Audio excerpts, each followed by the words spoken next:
À 65 ans, Salima Bouayadaga, professeure d'économie à l'Université du Mans, s'apprête à relever un défi aussi physique qu'émotionnel, traverser la Manche à la nage.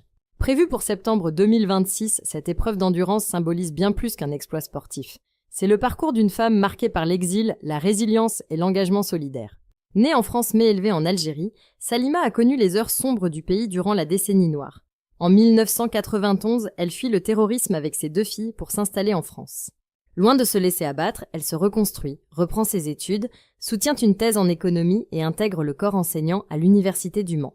Son histoire personnelle est marquée par une devise « Avancer coûte que coûte, comme un 800 mètres nage libre, bras après bras, on tient bon », aime-t-elle répéter. Mais derrière la professeure se cache aussi une ancienne athlète. Adolescente, Salima avait été sélectionnée dans l'équipe nationale algérienne de natation. Elle participe à plusieurs compétitions internationales avant de mettre fin à sa carrière sportive en 1978. Des décennies plus tard, c'est à la suite d'un défi lancé par sa fille qu'elle renoue avec la natation, cette fois dans les épreuves de longue distance. Le goût de la compétition la rattrape et elle enchaîne les succès, devenant championne d'Europe et participant aux championnats du monde. Le défi de la Manche représente aujourd'hui un aboutissement, une traversée de 33 km en ligne droite, bien plus en réalité avec les courants, qu'elle prévoit de réaliser en 17 heures. La nage s'effectuera sans combinaison thermique et sans jamais toucher le bateau accompagnateur, conformément aux règles imposées. L'eau qui oscille autour de 15 degrés Celsius, les méduses, les vagues, cela fait partie de la difficulté. Un test de 6 heures dans l'eau froide est prévu avant l'épreuve.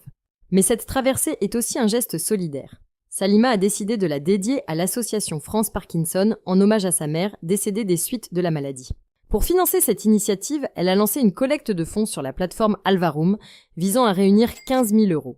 Une partie servira à couvrir les frais logistiques, le reste sera reversé à l'association. 3 personnes l'accompagneront durant la traversée. Sa sœur, son beau-frère militaire et un préparateur sportif. Leur présence à bord du bateau de soutien sera déterminante, tant sur le plan moral que logistique. Ensemble, ils forment une équipe soudée autour d'un projet hors du commun. Pour Salima, ce défi est l'aboutissement d'une vie faite de rupture et de reconstruction.